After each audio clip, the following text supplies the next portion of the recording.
Welcome to the Ultimate Tolkien Tournament. This is Middle-earth Madness.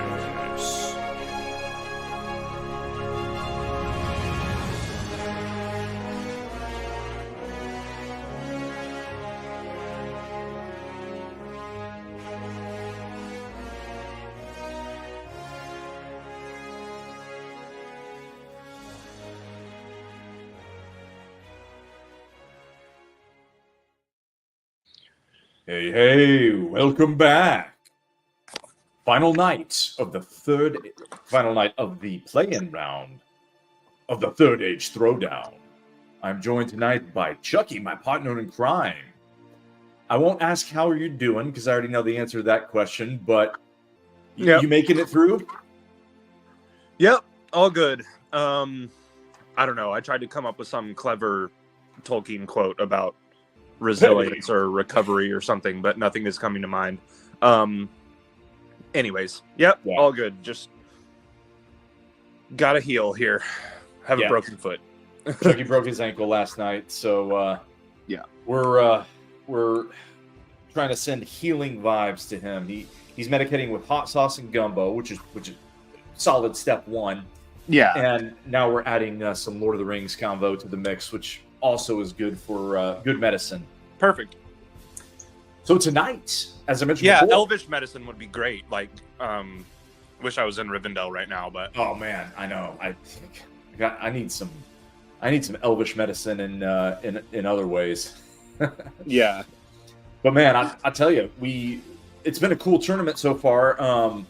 No outrageous upsets, but then again, the format of this tournament, you can't really have outrageous upsets straight away. Well, not in the first round yet, right?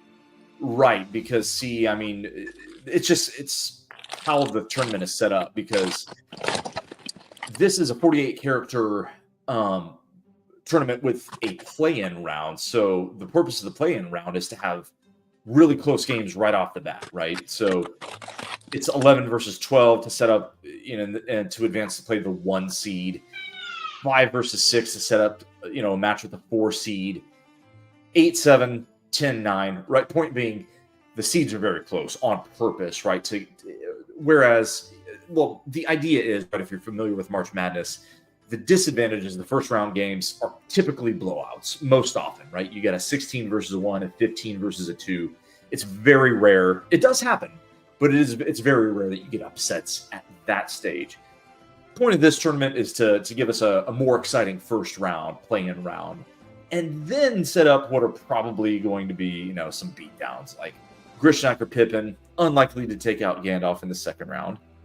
Although, just last year, it happened with the guy that's going to be fighting tonight, in point of fact. So, more on that. Stay tuned. So, what are our fights tonight? We're kicking it off with Ugluk, the 10 seed in the top region, versus Frodo.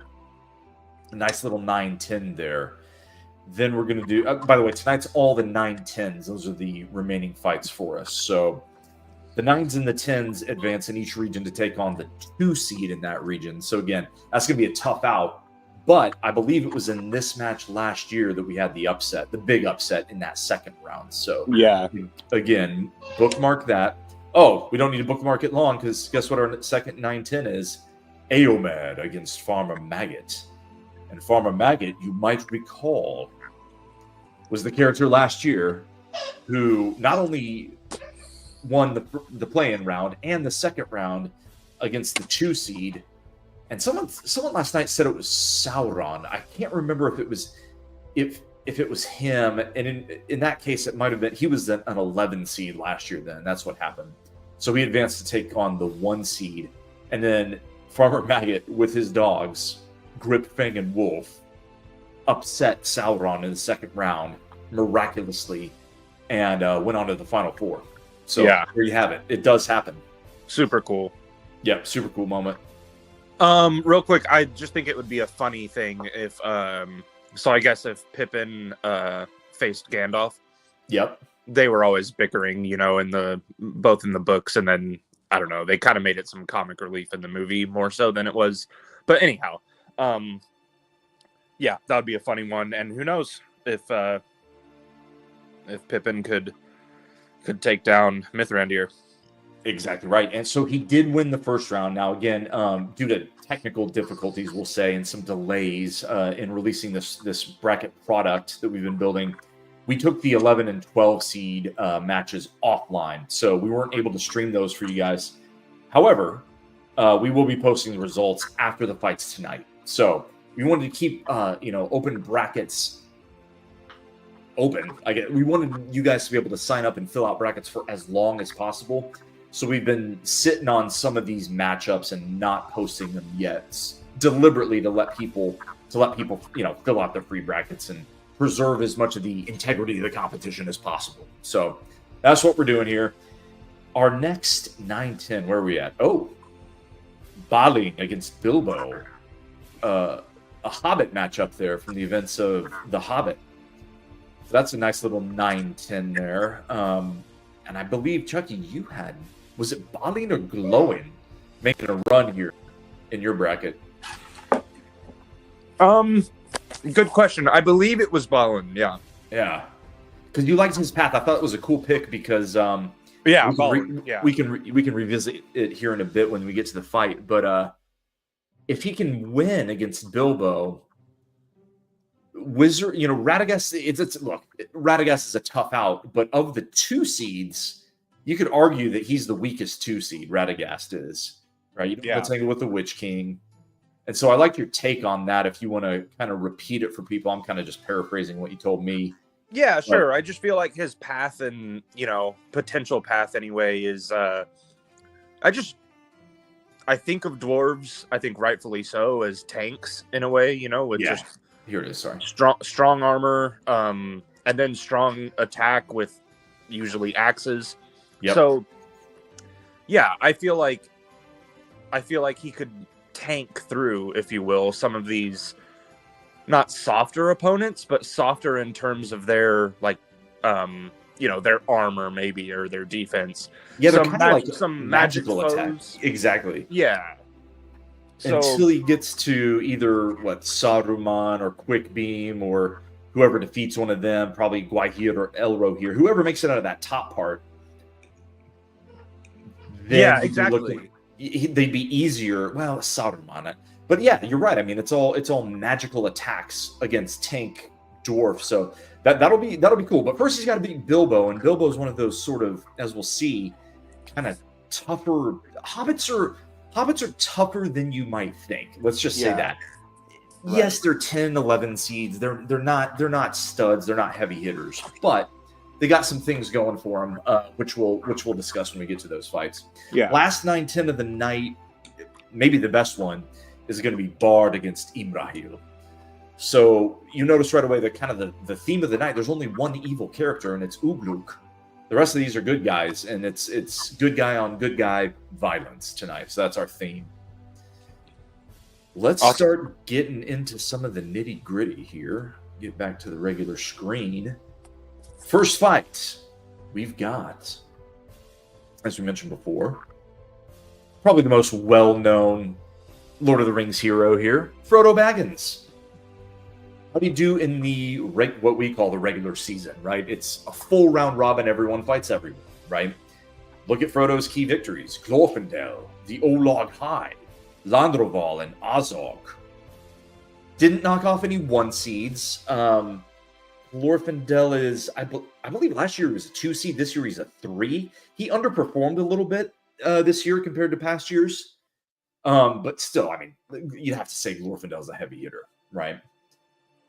But Frodo only won 18 fights, right? So he's a 9 here. And maybe that you could argue that's being a little generous. The thing is, he's got the Mithril coat and he's got Sting. So he's 2 seed lines better than any other Hobbit. I think 1 seed line better than Farmer Maggot, who's also got his dogs, right, as his ranged attack. So those are the 2 exceptional Hobbits. They're just way more jacked up than the rest of the Hobbits in the field. But then we look at who he lost to. I mean, he lost to Merry, he lost to Gollum, he lost to Grishnak, and the Barrow-wight. So, again, Hobbit's a little bit of a wild card. They were last year. We proved that with Farmer Maggot. Maybe they will be again this year. again, Frodo. So if you look at their stats at the bottom of the stat card here, all hobbits, just as a race, have really good stamina and elusiveness. As you would expect, right? They don't get tired very easily. They're tougher than you think, just in the fabric of their being, and they're wily. They're elusive. Frodo, especially, exactly. Yeah, he's got higher striking than any other hobbit by far. Look at that 82 number. Keep an eye on that. And then defense-wise, his armor, because of the mithril coat, is at a 75. That's like borderline dwarvish armor. So Frodo could be a wild card here, and certainly when you stack him up here against Ugluk, the captain of Isengard, one of Saruman's Uruk-hai. Better record by only one game. Ugluk gets the 10 seed because his strength of record wasn't as impressive, I guess. Although he did knock off a 2 seed. He slew the Witch King. He slew Gimli. He slew Elrohir, and he slew Treebeard. So I guess you could argue again that he should be a 9 seed as well. That's a tough split to make, and we struggle with that a little bit. The thing is, he lost to Merry.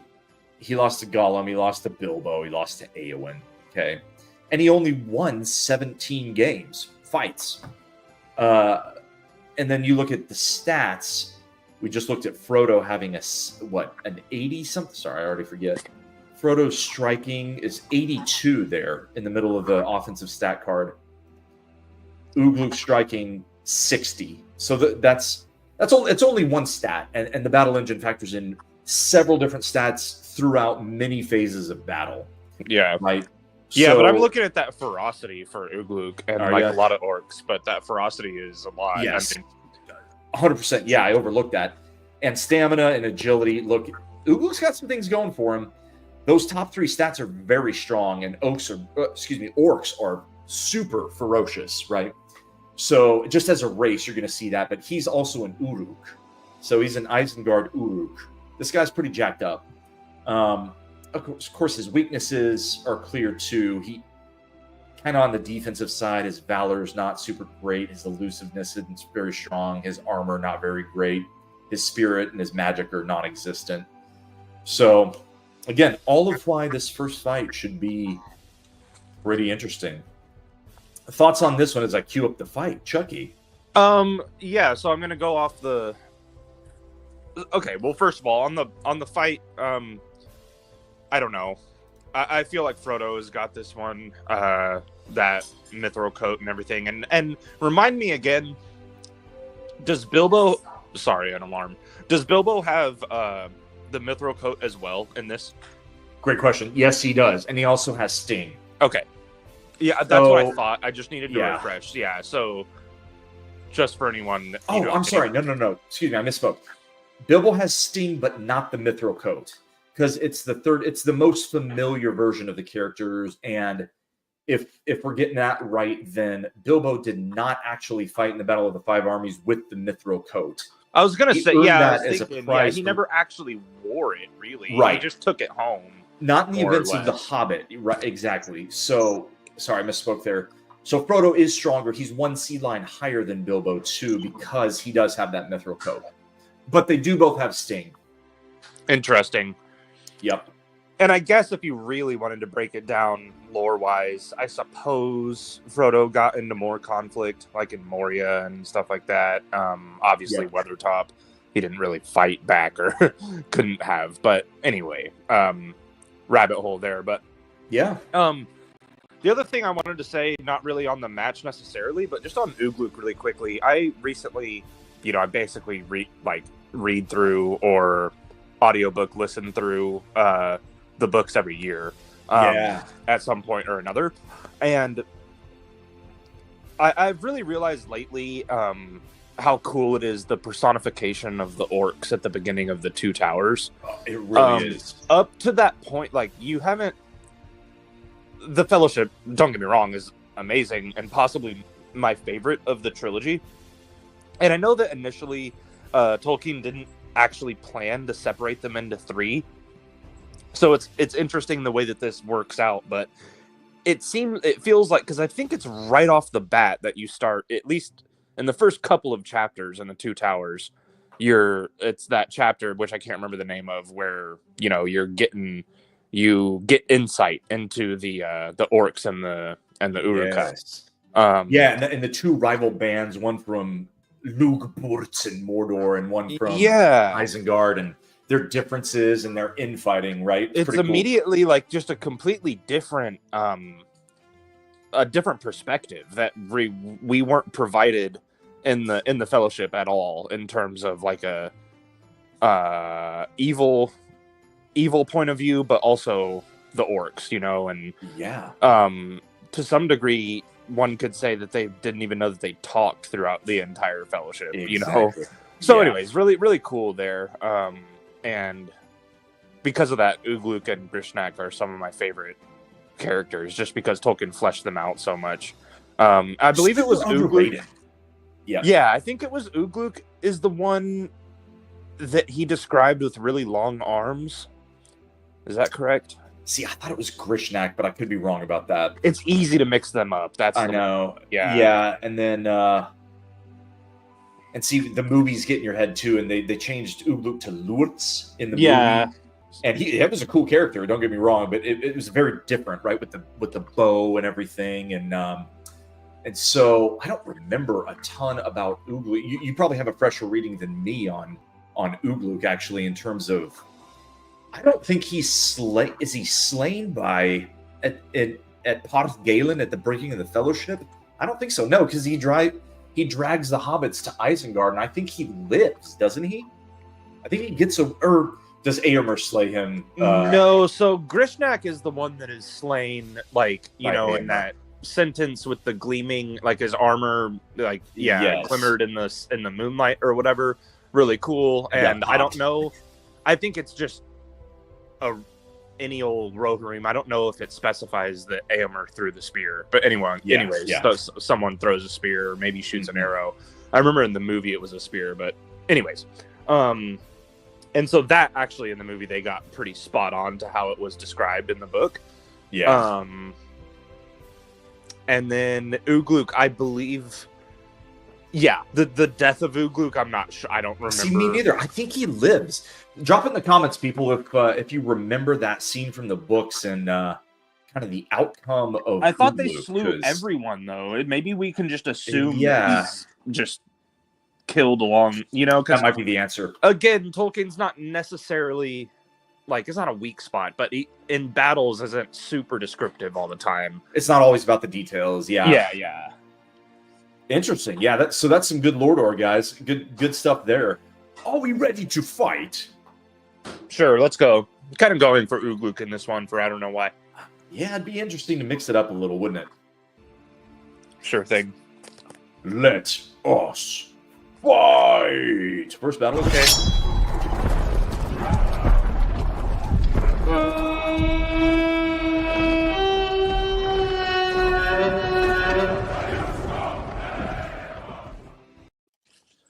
First battle of the last night of the first round. Say that 10 times fast.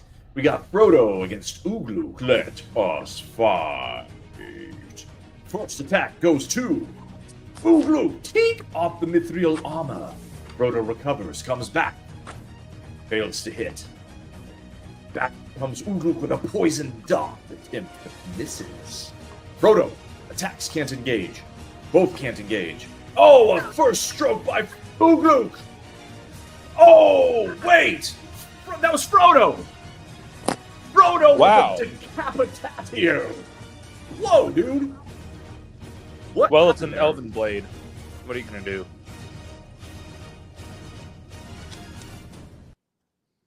Yeah. Wow. Okay, so Sting doing work in that one. I'm still catching up on exactly what happened there. Frodo drew Sting, engages, scored a hit, and scored a death stroke in the 6th round. All right. Well then, that does happen in Middle-earth Madness, and it did happen in the books. Sometimes you get lucky, and that was not a close fight. So there we go. Let's get our... Oh, there we go. Ooh. Love Chucky's avatar there. The Witch King of Angmar. Yes. Yeah. He handled business in the first round already, right? Oh, the Witch King? He's on a bye. I mean, yeah, he's a 2 seed. Of course. Sorry. Executioner says, pew, pew, pew. Something like that, dude. Frodo was not messing around there. Yeah, guys, drop it in the chat what you think. Now I'm going to be wondering as we do this stream about what happened to Ugluk. So someone can Google it as we go and drop it in the comments. It would be cooler if they just knew and remembered from the lore, but no one can remember everything. But yeah even if you Google it. Exactly. Even if you have to chat GPT it, it's better than what I got right now off the top of my head. So all good, man. So who we got next? We got let's go back to the bracket here first, see what that sets up. So yeah, Frodo's going to advance to take on the guy you just mentioned, the Witch King. Interesting. A rematch of the Tangle on Weathertop. Yeah. I think you'd have to say the Witch King won, although he didn't finish the job. Which always struck me as kind of odd. That's, again, very different in the book than the movie. You've heard me say it a million times. You're probably sick of it, but Bocce's version was better in terms of the Nazgul and them living in the spirit world, and because you have to understand that for Weathertop to make sense. In the Peter Jackson movies, we're forced to conclude that Nazguls are flammable and they're very scared of fire, which is part of it. But it also makes it look like Aragorn, Strider is totally capable of taking out 5 Nazgul. Yeah. Not the case, right? So they kind of get depowered, right, in the Peter Jackson movies, and it's still a great scene. It's not even something you think about twice until you, like us, watch the movie a million times, and you're like, wait a minute.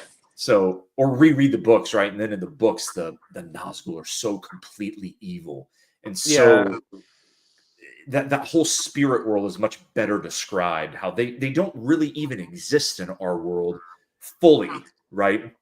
And then that great glimpse that Frodo has when he is slipping into the spirit world at the fords of Bruinen, and he sees Glorfindel coming like a star, right? And he sees firsthand how an elf, not only an elf, but an elf of the first age, one of the Noldor still surviving, would look, in the spirit world. That's I think how you have to visualize the Nazgul. Just me? No, I agree. Yeah, they're definitely I don't know. It's hard to, again, early 2000s, like the Fellowship Nazgul were so good, but then again, looking back, just in some ways just not as, like, however you want to say, ethereal or whatever.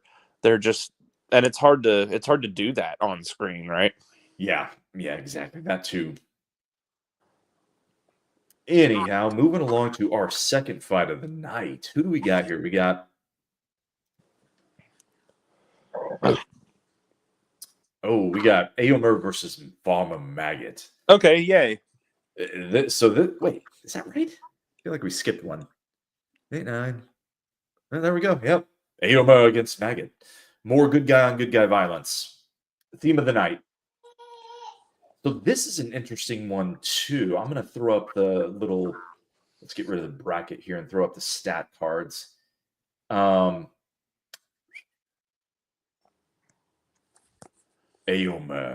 Captain of Rohan. I'm a little biased here because one of my favorite characters for sure, this guy.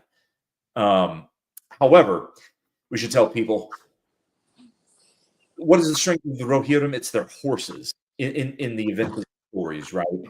We didn't actually give the Rohirrim their horses in this visualization in the 1v1 combat scenario. It would change things too much, right? And so no one has steeds of any kind, right? Dane last night does not have his war pig that he can ride with his hammer or whatever, right? Like the Nazgul, the Witch King, do not have fell beasts, or they're not black riders. They're on foot. Everyone's sort of infantry mode here. And what that does to a guy like Eomed is it powers down his stats much more than what he was in the stories as a cavalry dude. Like as light cavalry, Aemir would be a 1 seed in this thing. You know, he'd be tangling with the Witch King and Glorfindel and dudes like that, or maybe a 3 seed, right? Off his horse, though, you know, we can't claim that he's got the best armor in the world from the books. We can't claim that he's got the best blade, you know, the coolest tools. He doesn't have elven forged blades or dwarven armor or any cool tools. What he does have is strength. He's a physically strong dude, but he's not of Numenorian ancestry that would go towards, you know, the agility or the magic, right? So he's sort of powered down. I hate it because I love this guy. He's my boy. But we have to be fair and we have to be true to the lore, right? Thoughts on that? Yeah. I think I agree with it for the most part. I don't know. I guess I'll allude again to the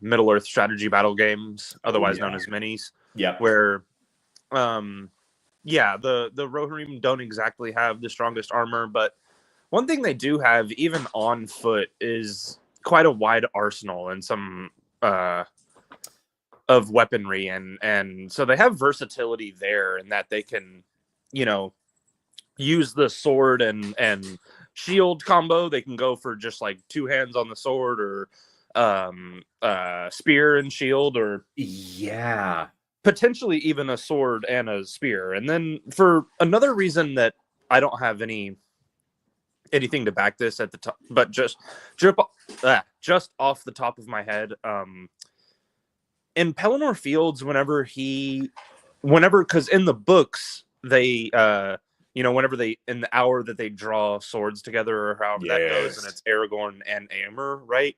Mm-hmm. I don't know if I'm correct, but I always imagine that scene with them on foot. I don't think Aragorn was on horseback in that, because they had met. So anyways, and at that point, I don't know exactly what happened. Again, maybe it's just it's not described, but I always imagine them on foot in that scene. So anyhow,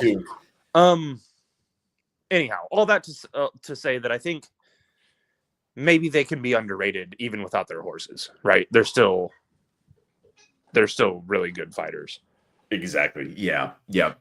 So I think that's a fair point. And the shields got me a little sprung too, because now I'm wondering, I don't remember off the top of my head if he ever actually did use a shield, and that's something that we maybe should have factored in, or should factor into future iterations of the character. By the way, it's another point is that we do iterate on these characters a little bit between tournaments, and there's multiple tournaments throughout the year.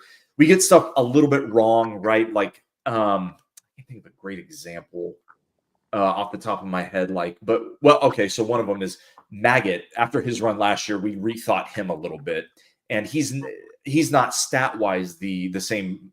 Good transition, actually. Stat-wise, he's not exactly the same as he was last year. So largely his main attack is a ranged attack because he's got his hounds, right?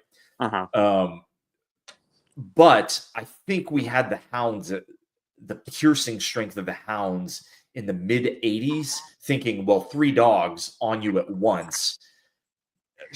Regardless, it's going to be fell. But is it going to be 85, 86 fell? That was in line with piercing attacks from guys like Thranduil and Legolas and Beleg, right? So that wasn't exactly fair. I think that was giving Farmer Maggot and his awesome wolves a little bit too much credit. And so he has been powered down a little bit, and before the round robin. And then what that led to, so arguably we took it a little too far, I think, because in the round robin he only won 17 fights, and he dropped to a 10 seed. I think he was a 10 seed last year, honestly, because he also had a bad track record in the round robin last year. I don't remember exactly how many fights he won, but the point is he got really lucky in the tournament. That's all it was, right? So we didn't change the stats an enormous amount. Again, with the piercing, I don't believe we changed the accuracy at all. I think we just changed the piercing. His agility's still good. Well, decent. Okay. He is a hobbit at the end of the day, and he doesn't have sting or elvish armor like Frodo did. So, yeah, 90 dexterity. He's good at dodging ranged attacks. He's decent at avoiding melee attacks. So, still a stout character. We'll have to see how he goes against Aomer. Yeah, this should be a very interesting matchup, I think. Yeah, do you remember who you took in your bracket? Farmer Maggot. Maggot, yes. Well, shall we see who can take it in actual time? Yes. Well, let's go. Let us fight.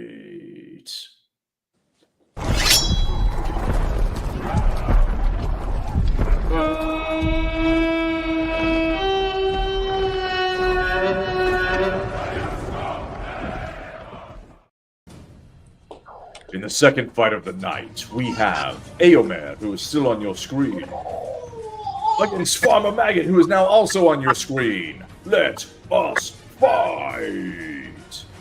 First attack. To Farmer Maggot, he wounds, only slight damage. Aomer attacks, misses. Farmer Maggot comes back, cannot engage with Grip-Fanged Wolf. Aomer can't engage at all. Farmer Maggot comes back, they're dancing. They're dancing a little bit. A hit, but no damage. Aomer can't even engage the wily hobbit.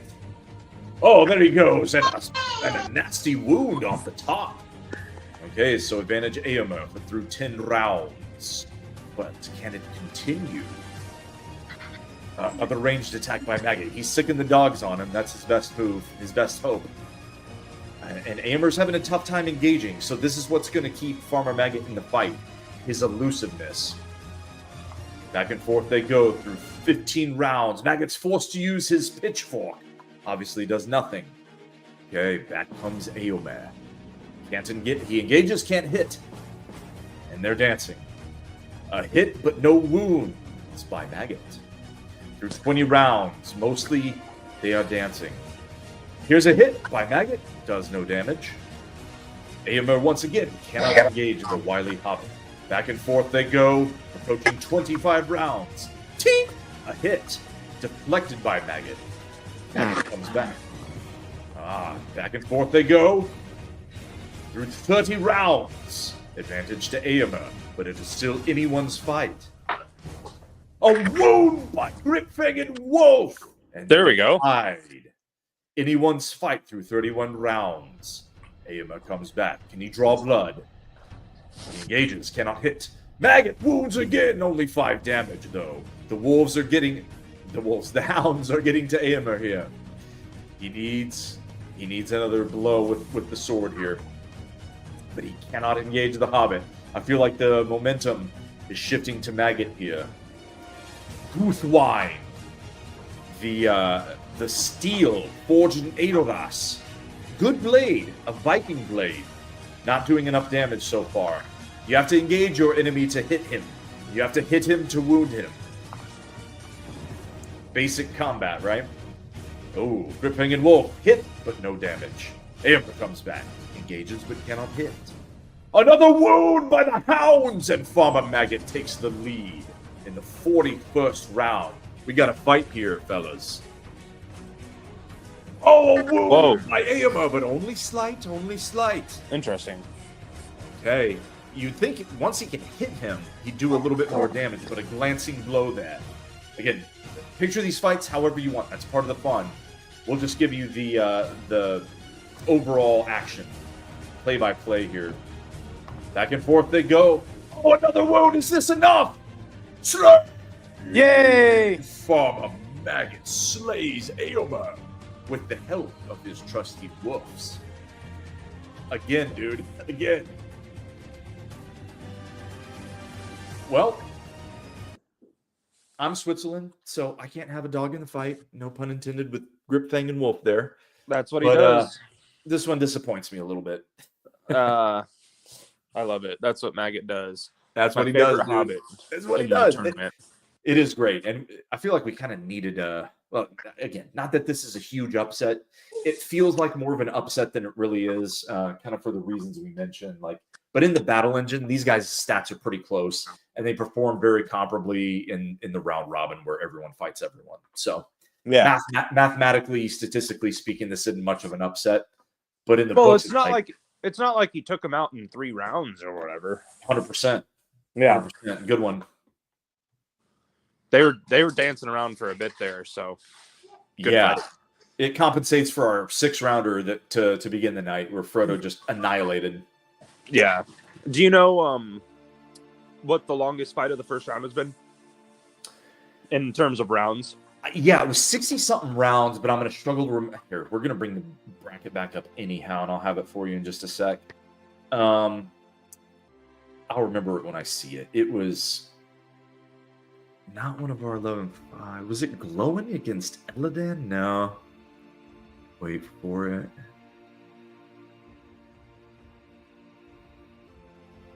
Ooh. Maybe I'm not going to remember.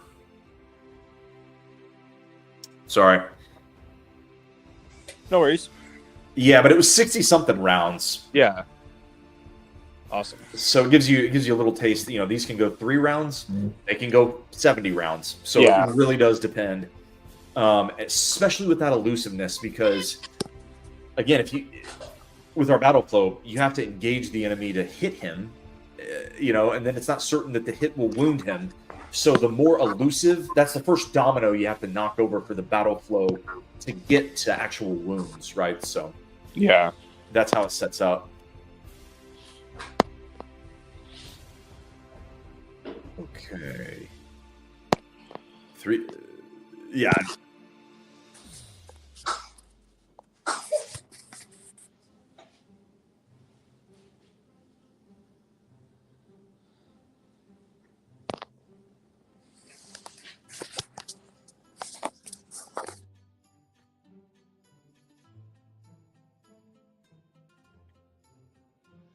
Whoa. Sorry, hey, but I think you froze for a second, or I did. I'm not really sure. Yeah, sorry about that. We're back. Sorry about that. I don't know what good. happened. Okay, so our next fight. I'm over here trying to adjust my footrest. Yeah. Oh man, that's got to be yucky. There we go. All right, Yeah, I think I'm all good. A little bit of technical difficulties on my end. Bear with me 1 sec. What is going on here? There we go. All right, sorry about that. We are back in the saddle again. One of us All is right. crippled and one of us has, I don't know, broken internet or something. Broken, yeah, glitchy internet, whatever. We're back. Sorry about that, guys. So, next fight. Who we got? We got Balin against Bilbo Baggins. Interesting one here, and important for Chucky's bracket. Balin, 24-28 during the round robin. Everyone fights everyone. He slew Treebeard, slew Galadriel, slew Shelob, slew Gwaihir, but lost to Gorbag, Eowyn, Ugluk, and Eoman. So again, a little bit better than Frodo overall, as you'd expect, right? And Bilbo's not too dissimilar from Frodo. Balin's best stats, Valor. They're going to be defensive because he's a dwarf. Valor, toughness, armor, right? That's what we're looking at. So as Chucky said earlier, he's a little bit of a tank. This guy, he's a gnarly old dwarf of Erebor, and you're not going to wound him very easily, especially comparing Bilbo's stats here. We'd be talking about his striking is good because, again, Sting, 82 striking. But that's only, let's check it out, make sure I tell you the right thing. Striking, it determines the likelihood of wounding the enemy, right? So if Bilbo gets hits in, he will be able to wound the enemy with 82 because he has Sting, right? Sting is going to do damage. Yeah. And his, let's see, so his engagement is going to be based on his agility. He's got decent agility at 70. Oh, sorry, this is Frodo. Bilbo. Bob's your uncle. Okay, so yeah, stamina 73, striking, agility 68. Is not quite as agile as Frodo. But yeah, very, very similar here. Right. It's kind of going to be, Frodo's elusiveness and agility engaging Balin, but then can he wound him? It's going to be that 77 striking against that 83 armor. A little bit of an advantage to Balin there, not much. So, something to watch in the fight. So, as I cue that one up, Chucky, what do you think of this one? Trying to put your bracket interest aside. Yeah, I mean, again, you never know with the hobbits, so they can be shifty, and it seems like their battles always go a long amount of rounds. So, yeah, we'll see. Yep. So this one, I think Balin. I don't remember him necessarily being elderly in the book. That was one thing I was wondering when we were working on the artwork. Is the movie version makes Balin like the old man of the group, and I couldn't find any actual references or like I couldn't really fact check that. It's got to be somewhere on the internet, right? Yeah, but I don't picture him as being quite as crotchety or old as they made him in the Peter Jackson movies. Do you? No, I agree. And again, it's one of those things where could be wrong, but I don't know if I can't remember any specific reference. I mean, for all we know, he could be bald versus course. Yeah. So, and that's an important point too, because look, one thing that we're really trying to do here with Middle Earth Madness is make it meta in the sense that we're talking about visualized battles in your mind in Middle Earth, fictitiously in the metaverse, right? In the ether. But it also kind of is old school in the sense of like these old school tabletop games and D&D, things like that, where you guys, it's up to you guys to visualize these battles, and that really is part of the fun if you connect to it and roll with it. So yes, we thought about not giving any images at all, but we wanted to at least give you a picture here to work with. If you don't agree with the visualization of Balin here, by all means, you're probably right. This is just one dude's opinion of what I kind of thought he might look like. And that goes for all of our characters, right? Across the board. So visualization is only a small part of this. I want all of you guys to visualize these battles, how you think they would happen. Of course, the battle engine is going to supply you with what actually happens, but how it happens and how it looks and stuff, it's that old thing called imagination, right? So, are we ready for our third fight of the night? Yeah, let's do it. Sorry for the background noise. My kids are interested in what's going on, so. As well they should be. Yeah. All right, let's get the battle engine back up. That's useful. There we go.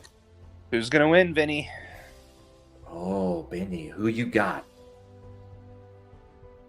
Okay, so, by the way, and this is just the primary screen for our battle engine. Blue line's Bilbo, green line's Balin. Once you learn kind of what you're looking at here, it's pretty self-explanatory. It gives you a quick glance of where the advantages in the fight might be.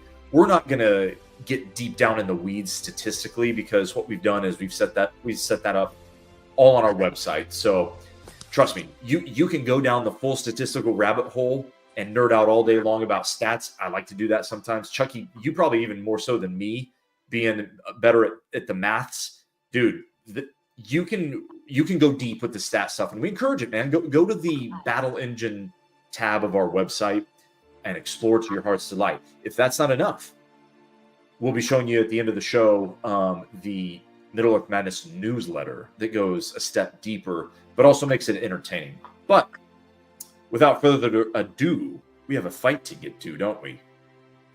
Indeed. Third fight of the night. Let us fight. Let's go, Balin.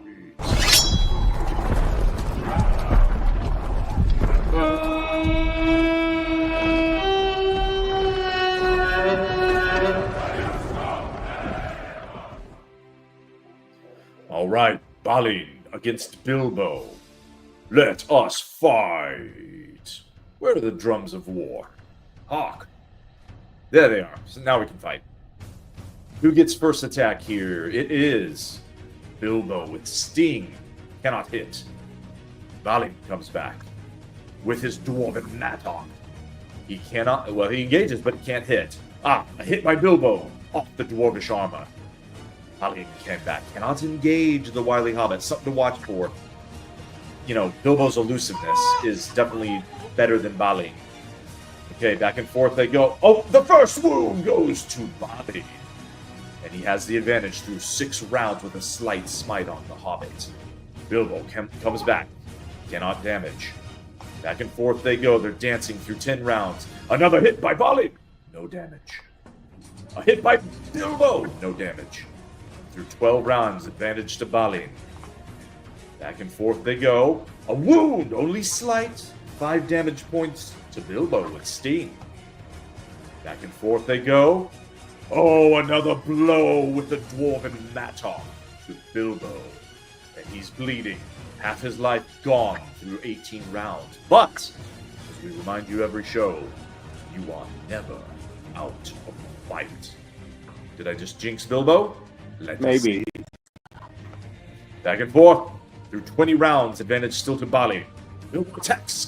He engages, can't hit. Maybe I played down Balin's wiliness too much, because Bilbo's also having a tough time engaging in this fight. Yeah.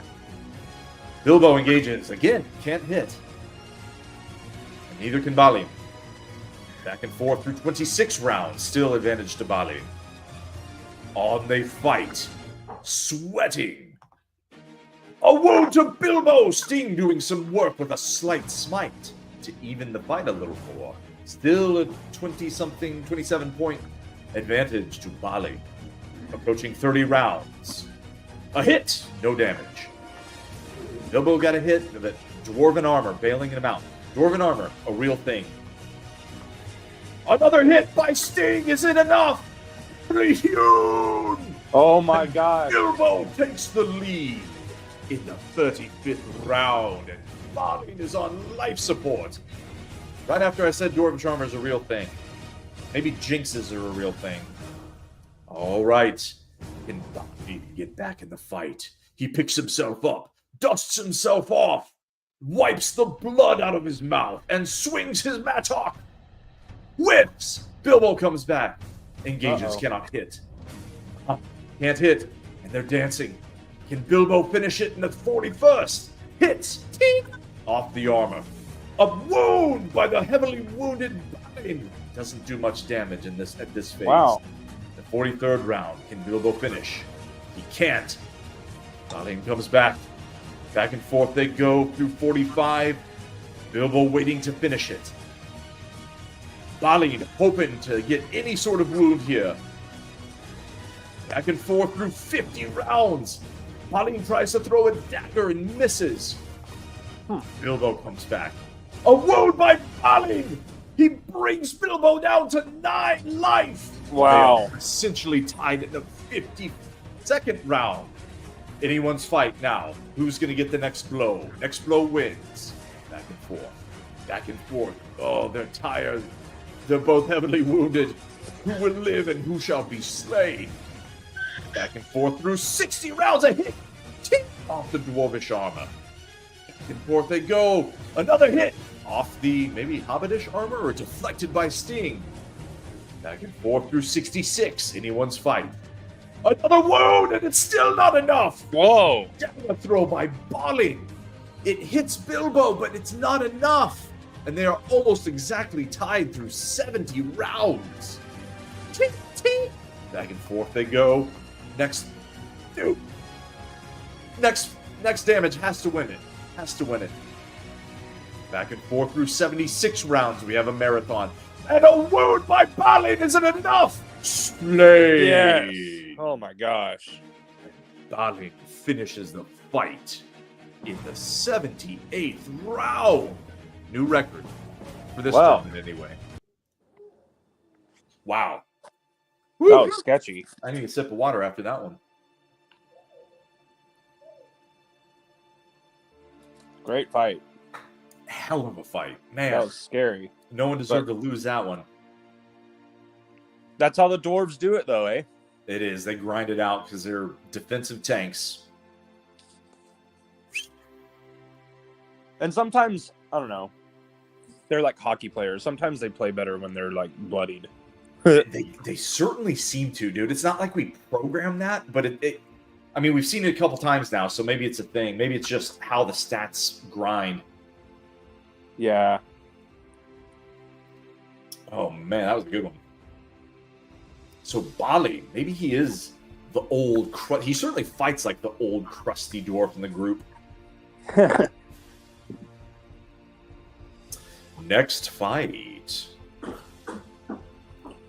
Let's get our bracket back here. What do we got? Wait a second. So Balin will advance to fight Radagast. It's all working out according to your plan, Chucky. Do you have your Palantir handy? It's in the other room, and I can't go get it very quickly. Zeus. Well, My Palantir, I was joking. Dude, I don't know. I'm kind of excited about that. Balin Radagast fight in the next round, though. I think that sets up super interestingly, like you already said. Yeah, it's going to be very fun. Last fight of the night, we got Bod against Imrahil. Cool one. We're bringing it home in style. So how do these two line up? This is a weird one because, again, as we mentioned, Imrahil in the story, a mounted heavy cavalry unit, right? And so if you take Imrahil, the knight of Dol Amroth, off his horse, what are you left with? It's an interesting question. I'm not sure we have a great answer. So we took a crack at it, right? And in our minds, you're left with, again, these Dol Amroth cultures or people, very interesting, right? They are a mix of Elvish blood through the... Oh, man. I'm going to have a brain fart right now. Oh, can you smell it? Because I'm having a big brain fart. What? Nimrodel, right? The elven chick who disappeared out of Lothlorien and went down the river, the Intwash. Sorry, that's what that's out of Fanghorn. No, that's the Silverlode, the Celebrian River, the Silverlode that flows into the Anduin. The Anduin goes all the way down. There's legends that Legolas talks about while the Fellowship is in Lothlorien, and they're camping, before they get kidnapped by Haldir and everything. Of course, we're going to Mordor real fast. Bear with me real quick. They're camping in Lothlorien, right? And before Haldir's company kidnaps them, they go up into the flats, up the Malorn trees there. Legolas, I believe, is the one that tells them about the legend of Nimrodel, the missing elvish princess, who we don't know exactly. To my knowledge, and again, the internet's good at correcting you when you're wrong, so please drop it in the comments and fact check me. But I believe she was the one that started the elven side of this culture down there in Dol Amroth, because Dol Amroth is the island down there in the Bay of Balar, southern Gondor, in sort of the mouth of the Anduin River in the south there. And so up sprang this sort of mixed culture of Gondorians who, of course, if you go back far enough, they were Numenorian, but they bred with what Tolkien controversially calls lesser races. By that, he's not trying to be racist. He just means they are not Numenorian. Numenorians had mixed elvish blood. That's how you get the half-elven house of who am I looking for? Elrond, right? Elrond, yeah. Elladan, and Elrond's brother was Elros, who became the first king of Numenor. So again, lesser races. He just means men that are still men. They're still Edain, but they were never living on a magical island, imbued with power as a gift from the demigods, right? So. I kind of want to do a deep dive on races in Tolkien. I'll save that for an upcoming newsletter. But I think it's interesting, right? Because I do hear on with the internet chatter, oh, that's racist to say that the people that the Gondorians bred with were lesser races, which is literally what he says. it didn't age well, right? But what he meant, I think, is clear enough. A little bit of a rabbit hole there. Yeah, I hear you. Imrahil, though, a knight of Dol Amroth. You take him off his horse, he's still got Elvish and Numenorian blood, which gives him a little more magic. See that 40 down there at his offensive stats? 40 magic, 40 spirit.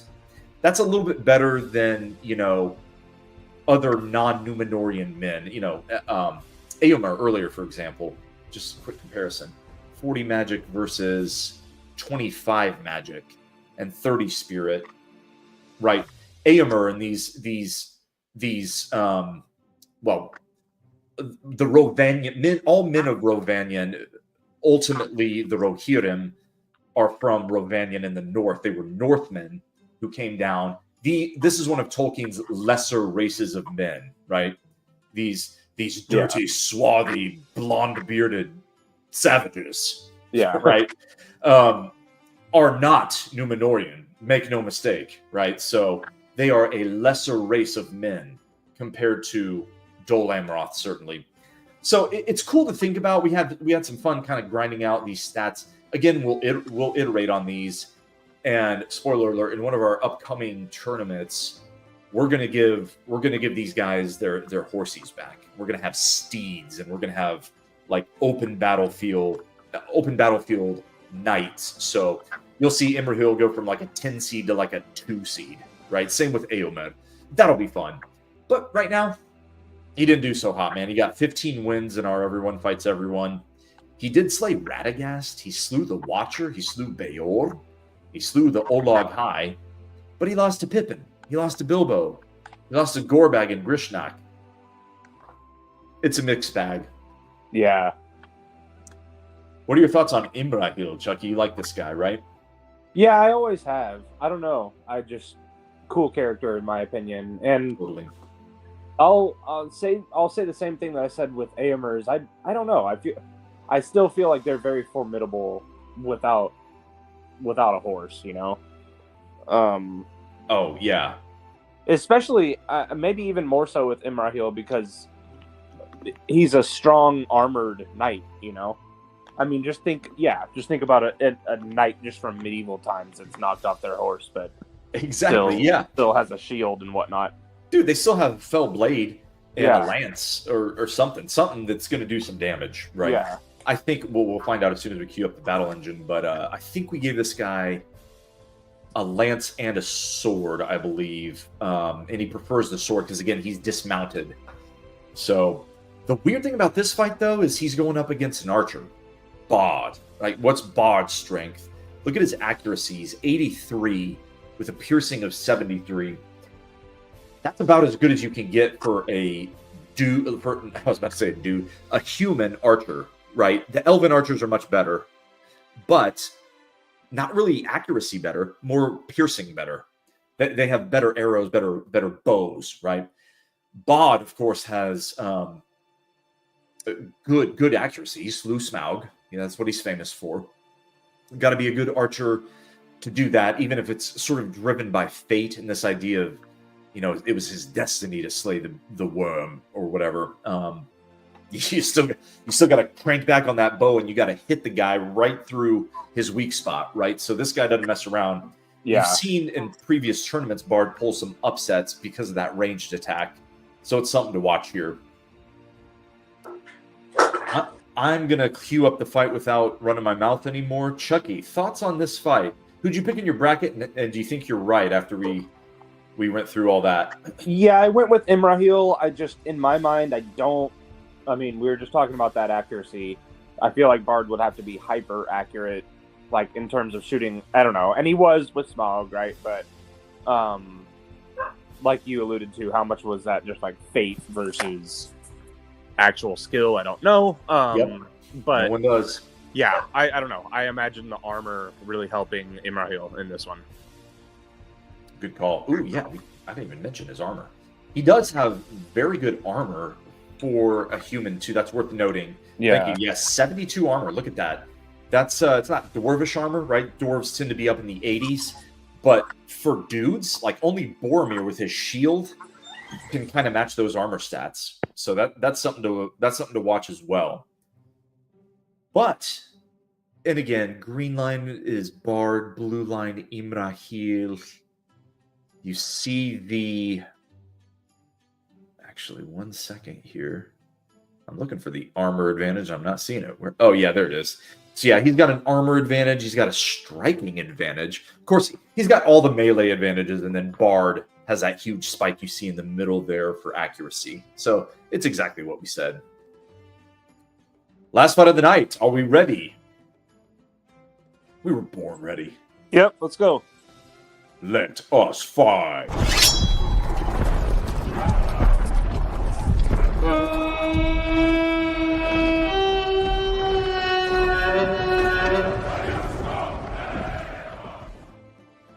Last fight of the play-in round of the Third Age Throwdown. It is Bard of Laketown and Dale against Imrahil, Prince of Dol Amroth.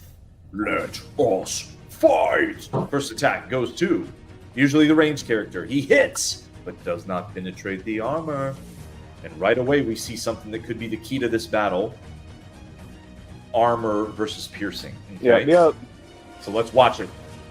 Oh, the first wound! Spear throw by Imrahil. Tink! Does slight damage. Bard with the bow. Strikes but fails to penetrate. Ah, Imrahil. It looks like he's going to use his lance more than his sword in this one. That might be a poor decision. Let us see. Another board. See, he's not missing, but it's not doing any damage yet. Bard, I mean. So through 6 rounds, slight advantage to Imrahil. Ooh, he hit him again. Tink! Off the armor. Imrahil comes back. Engages, can't hit. Bard shoots him. Tink! Again off the armor. A wound by Imrahil. Down to 72. Wow. And he uses his range, his lance. He's chunking spears. Okay. A hit there by Bard. No damage. Back comes Imrahil. He engages, cannot hit. Bard shoots an arrow, misses. Back and forth they go through 15 rounds. They're dancing a little bit. A hit there by Imrahil, no damage. Bard. Looks like he's cranking back on another arrow. He misses. Imrahil counters, hits, wounds. Takes Bard down to 38 life. Wow. Advantage Yeah, see, those arrows aren't doing a lot. Yes, indeed. The armor of the Knight of Dol Amroth is the key to the battle so far. But all you need is one shot with these arrows through the little visor hole or something, man. That's all it takes. So, Bard is definitely not out of the fight. Bard's attack now. Is he going to shoot another arrow? He does. He hits. Tink! Slight damage. Again, armor. Too much for him so far. Imrahil engages, cannot hit. Bard shoots, misses. Imrahil hits him again, down to 17 life. Wow. Heavy advantage through 22 rounds for the Knight of Dol Amroth. Can he finish it? A wound! No, just a hit. No wound by Bard on the next arrow. Imrahil counters, misses. Bard hits, no damage. Imrahil attacks, hits, wounds. Is it enough? Slay! Yes. That armor, man. Imrahil wins. Cool. And there you have it, my friends. Skipping ahead here, but who does that set Imrahil up against? I'm curious now. Question. Yes. Let us see. Pull up the trusty old bracket. Imrahil advances to take on Círdan. Huh. Very interesting. I'll be rooting for him again in that one. A battle of the coastal dwellers in that one. Beach babes. Sure. Yeah, it's an interesting one, though. Círdan. So, a little look ahead there. Círdan way overperformed what we thought he would in the round robin. Everyone fights everyone. Yeah. You'll see Círdan is a 2 seed. I think last year, I'm sure last year, he was a 5 seed. Excuse me, a 4 seed. He did get the bye, but only barely. So he made it up 2 seed lines this year at a much better regular season. So Círdan's one to watch. Of course, he relies heavily on his magical attack, having the Ring of Fire, one of the 3 elven rings in battle. So that's a cool attack of his. Will it be enough against Imrahil? It'll be fun to find out. Yeah, definitely. That'll be a fun match. So let's see what the folks are saying here. We got Santiago says, Archer gang, let's go. Yeah, Let's go. that didn't work.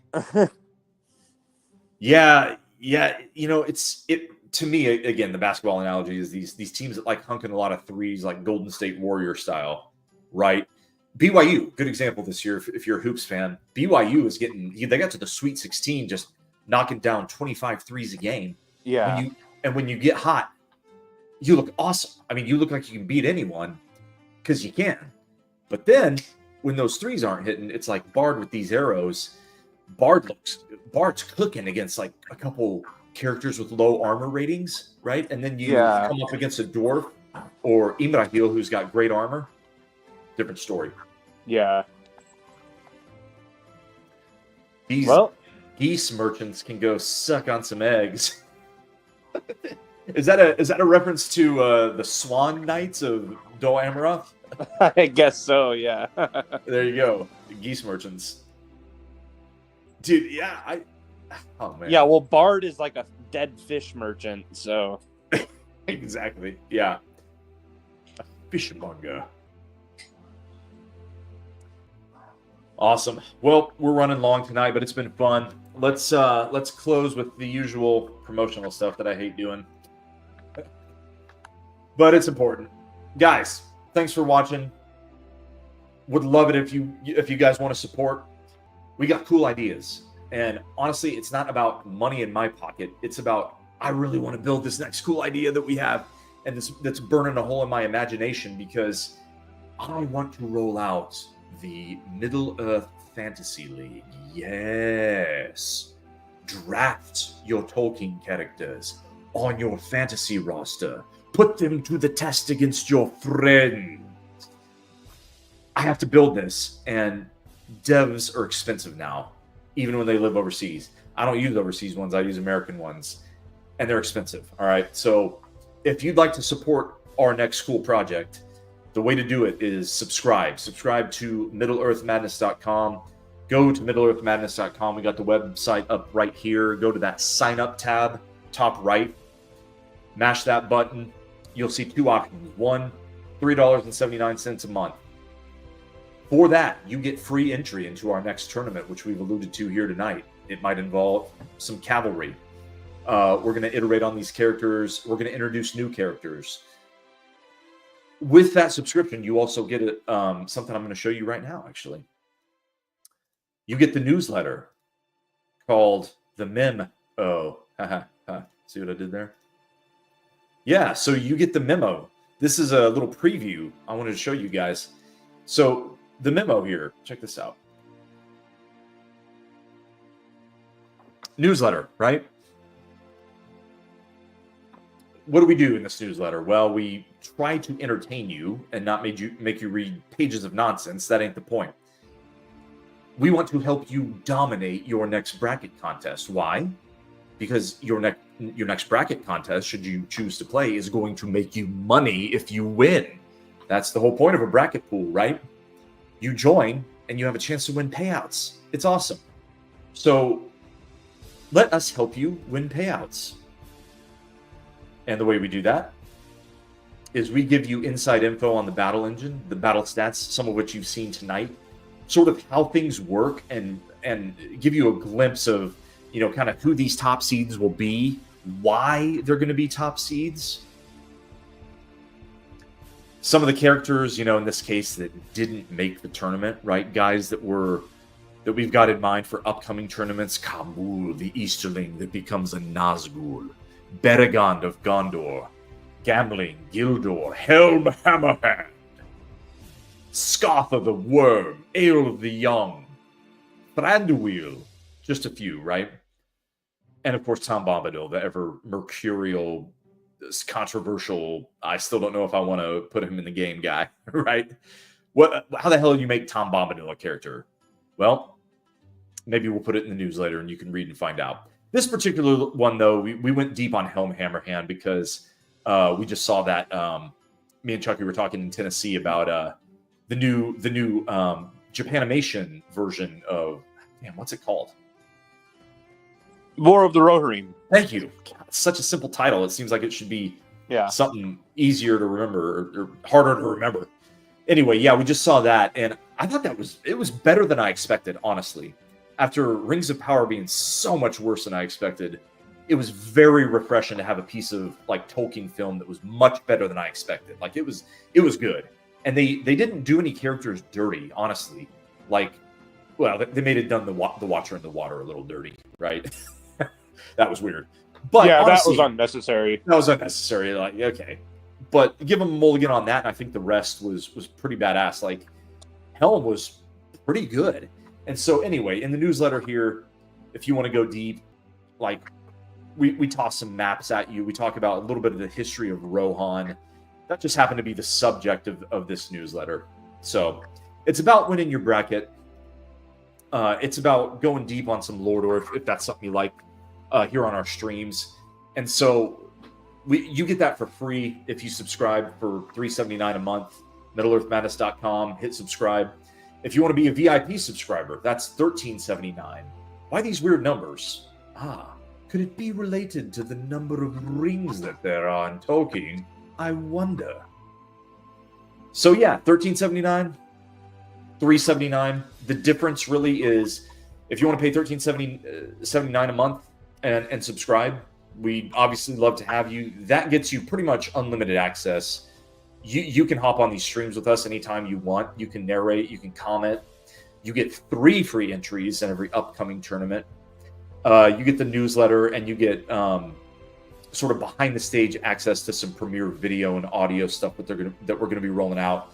The private YouTube channel, and honestly, like some you call it beta dev work on the projects that we're rolling out, the upcoming games. Okay, so we can't really give you any more content or access than that. That's what we're throwing at you if you'd like to subscribe. So please consider doing that. If you got some change under your couch, we'll make it totally worth your while. That's our pledge to you guys. So help me help you. That's all I got.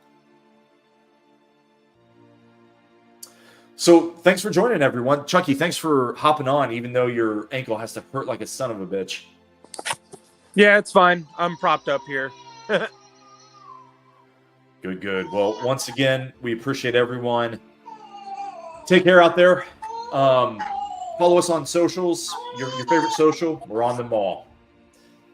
So have a good night.